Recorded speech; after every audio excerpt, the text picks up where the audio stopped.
We're all so impatient, aren't we? And I'm as guilty as anybody. I'm a pretty impatient guy.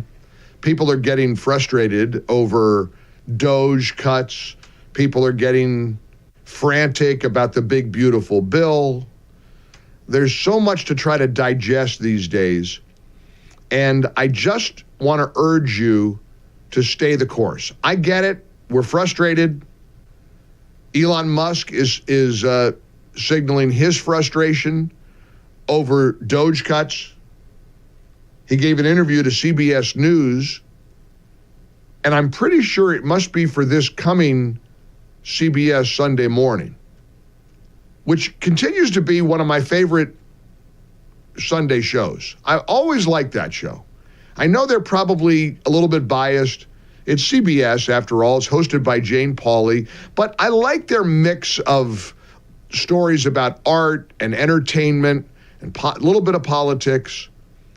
And evidently, one of the CBS Sunday Morning correspondents sat down with Elon Musk, and that's coming out this Sunday, the interview. But some clips of it have already been released. And Elon is sort of playfully conceding that the big, beautiful bill isn't going to be what he hoped it would be. Now, I've been listening to a lot of smart people say you got to pass the bill first, and then there can be another process that codifies the DOGE cuts. You got people on social media who are screaming to the mountaintops, claiming that the DOGE cuts are never going to take place.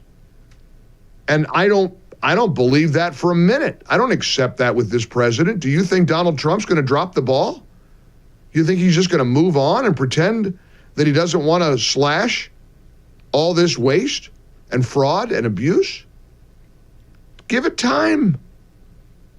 We're in the first few months of the presidency. This is, we're not even into June yet.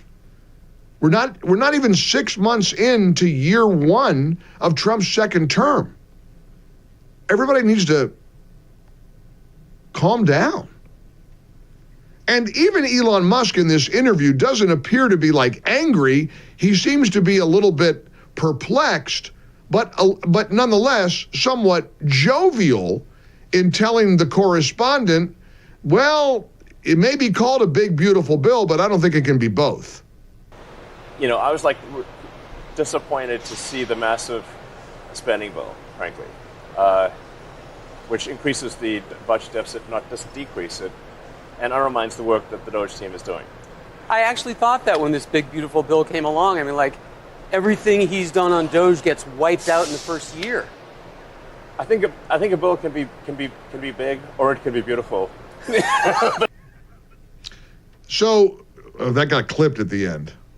I think there's a punchline, Christian. I think he said it can be big, it can be beautiful, but it can't be both. Because it can't. It can't be both, according to Elon Musk. And all I'm saying is everybody needs to just take a breath. And when I say trust Trump, I know it sounds sycophantic. I get that. If you don't like me or agree with me, or if you don't like my beliefs, you hear me say trust Trump, and you think, well, there he goes again. He's just blindly. I saw a vicious email the other night from somebody in, I think, Oregon, a shocker, just railing on me because I said trust Trump.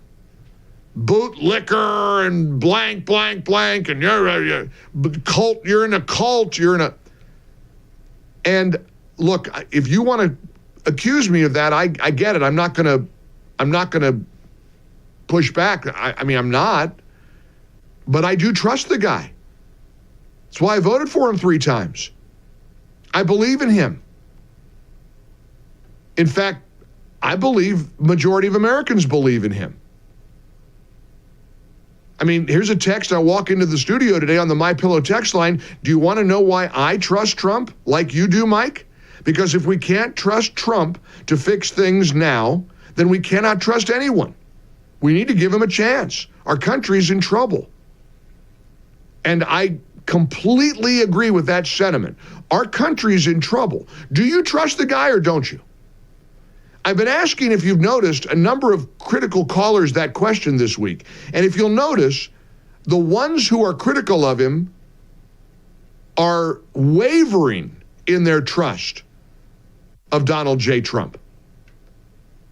And I believe you got to trust him. I believe we have to believe in him.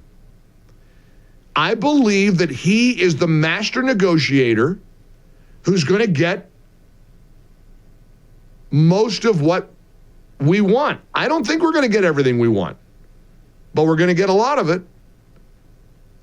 We may not get all of it, but I'll bet we get most of it.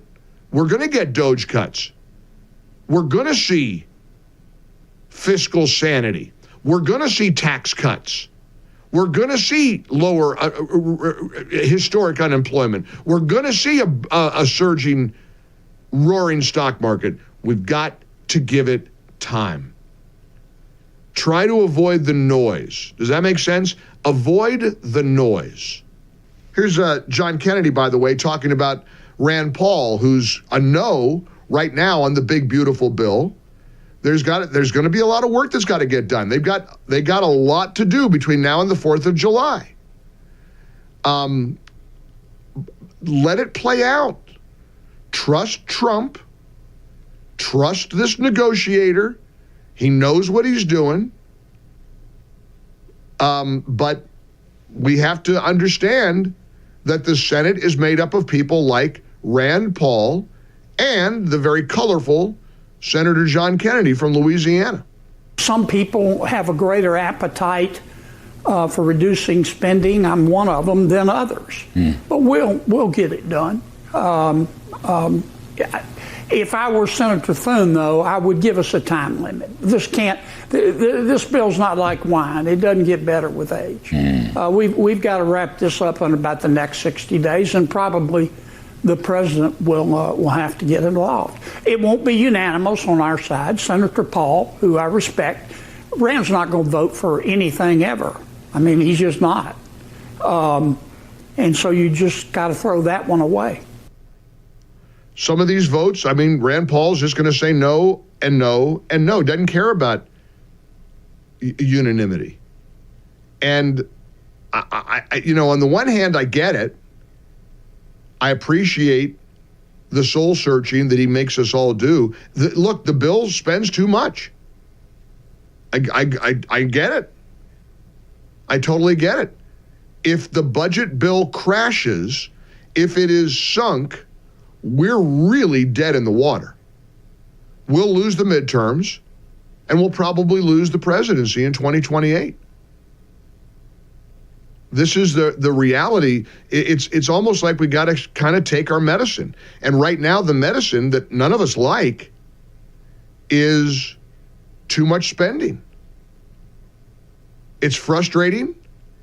It's annoying. But let's be pragmatists for a minute here. It wasn't like we were wallowing in complaining about spending for the last 20 years. This didn't happen overnight. This has been a gradual, intensified process, and now you want Trump to fix this overnight? It's not going to happen.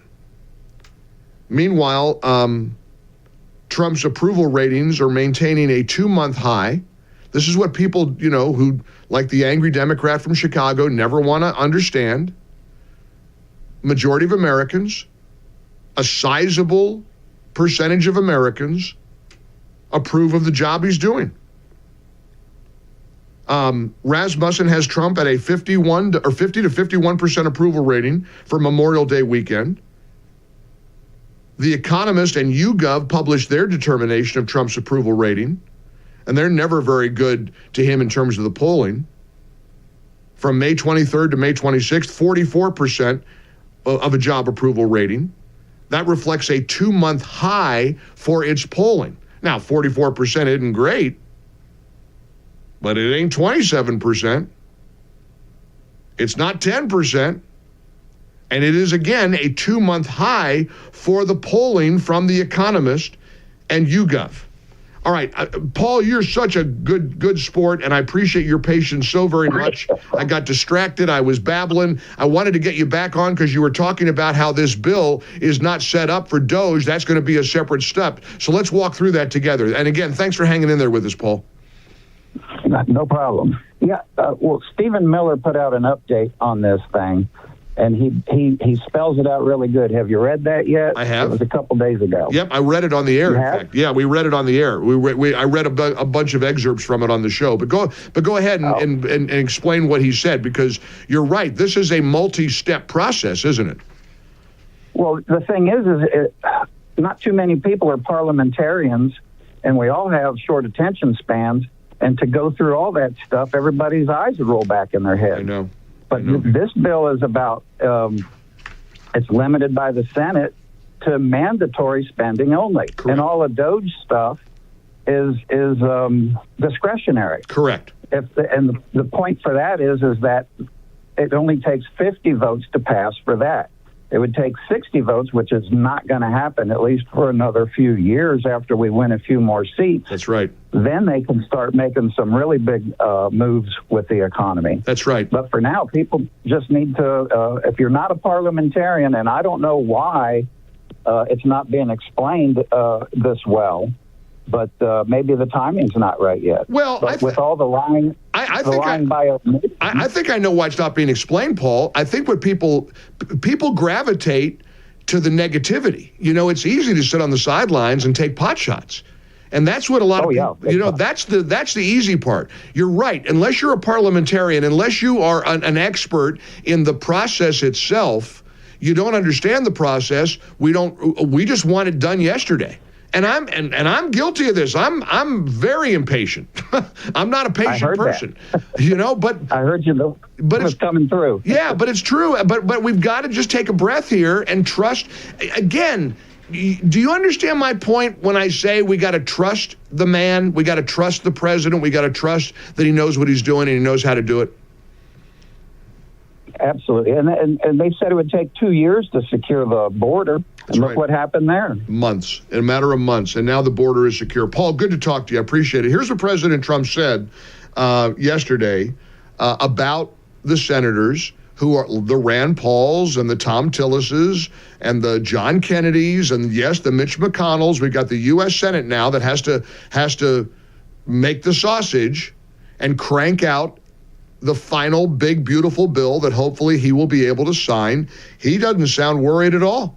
I want the Senate and the senators to change, to make the changes they want, and we'll go back to the House and we'll see if we can get them. In some cases, those changes maybe are something I'd agree with, to be honest. It happens. I think they're going to have changes. Some will be minor and some will be, fairly significant. But he doesn't sound worried. This is part of the process. And you got to ignore the noise. Ignore the noise. The Shawns of Chicago are making a lot of noise. The activists are angry. They're gonna be quiet on 4th of July. Oh no, don't do that. Don't threaten me with a good time. You're gonna have a day of silence on July the 4th. We don't want that. I'm telling you, this thing is I'm gonna start carrying this in my pocket. Just carry this little red box. All these different noises and all these different sound effects. Oh my. Oh, excuse me. Excuse you. The sound machine. I wonder if this is on Amazon. I can't really read the back of it. It's a little red box. If you're watching on Salem News Channel right now, I'm going to keep it in my pocket. And when the angry malcontents like poor Sean Call, and he did not like that sound. He did not like the noisemaker. A lot of text messages pouring in on the MyPillow text line, and we do appreciate your text conversations all the time. Brought to you by MyPillow. Georgia says, I appreciate Rand Paul's conviction. However, most of the Senate is still full of rhino, deep state, greedy Republicans who will be a no if they don't get their pork.